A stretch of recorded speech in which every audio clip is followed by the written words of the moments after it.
Nekad neesmu mēģinājis filmēt medības. Kaut kā vienmēr copīt. Bet izdomāju, ka jāpamēģina uzfilmēt arī medības. Šis nebūs pacifistiem. Te būs ieroči. Te iespējams būs arī kāds medījums. Un tāds tīri mans stāstiņš par to, ko es daru arī medībās. Medības man patīk. Tas ir vienmēr tāds vai nu makšķerēt, vai medīt. Vienmēr ļoti, ļoti grūti izvēlēties. Šodien medīt. Šodien bebru medības. Līdzi man ir mana kucīte un Elfa. Un dosimies apstīt vienu grāvīti te padās. Kas te notiek? Nu, šī nav tam bebram tā galvenā mītne. Tāpēc pēc tam dosimies iekārtoties uz tādu garāku sēdēšanu un pagaidīt. Tas bebrs tur.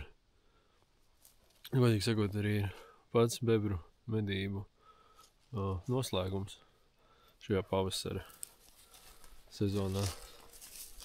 Tā kā jā. Šis ticamāk būs pēdējais stāsts par bebriem.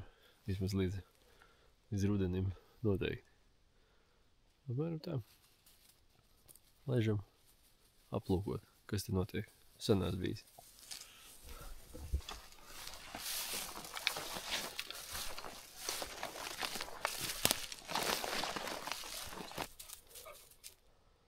Alfa, blakus. Klaus. Viss kārtībā. Ja tu medību azarts beigies un bebrs ir, teiksim tā, viņas medības. Pēc ceļam šeit 3 dambļi. Mazāks, lielāks, bet te bebrs nedzīvo. Tas bebram tāds veids, kā viņš notur to ūdeni savā ierīcībā. Priekšā galvenais dzīvošanas spotiņš. Bebram liels dieķis. Uzpludinājis viņš te viņi ir. Tie ir vēsturiski šajā vietā, tie bebri ir mīlējuši uzturēties. Kreisajā stūrī var redzēt bebru māju. Tā ir gada milzīga. Un viņš tur noteikti ir. Nu, ja neņem vērā tādu niecīgu aspektu, ka varbūt kāds viņu ir apēdis. Tā var gadīties. Jo gan vilki, gan lūži labprāt medī bebrus. Bebru māju visā savām godībā.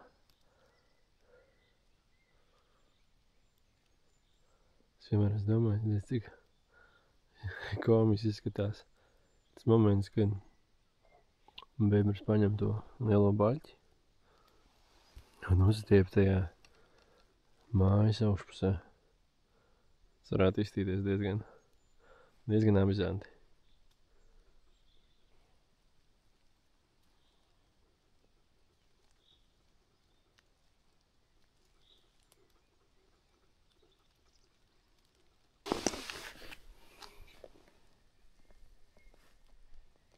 Kā mēs te forši sēžam. Redzams tas stūrīts. Te priekšpuse. Bišķīt neredz tūmā.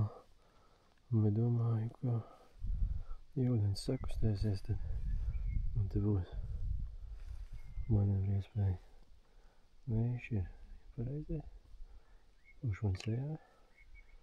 Tātad pastāv arī cerība, ka mani neviens nesajūtīs.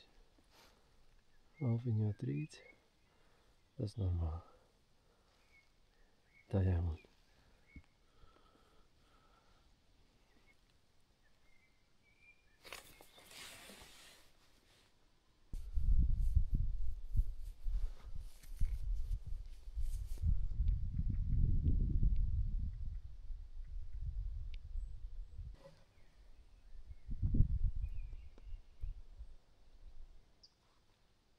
bija bebers. Savots sajūta ieraudzīt, nezinu.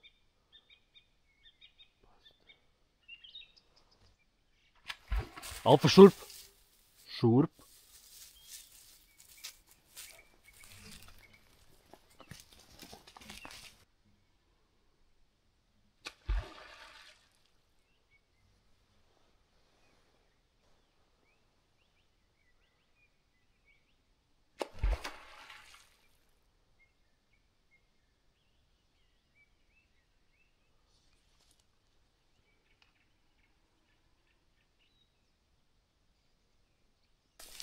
Jā, nu,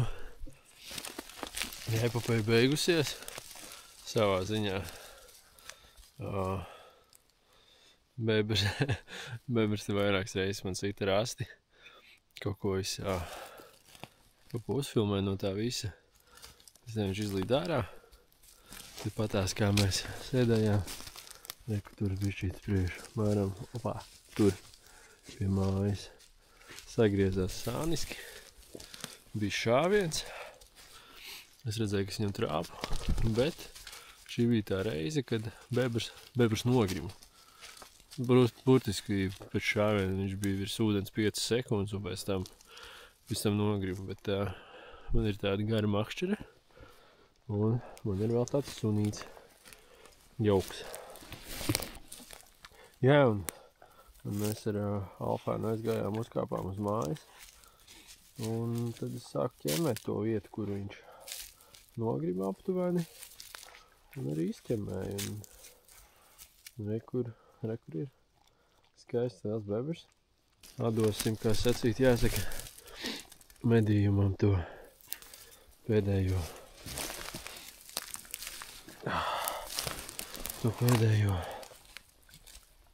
cieņu, jo tas ir svarīgi. Medniekam ir jābūt, mednieka attieksmē ir jābūt cieņpilnai pret medījumiem. Tas ir svarīgi, jo, galu galā mēs rūpējamies par tiem dzīvniekiem, bet arī viņus medījam un arī atņemot to dzīvību. Tāpēc cieņpilna attieksme pret medījumu ir ļoti svarīga medību sastāvdaļa.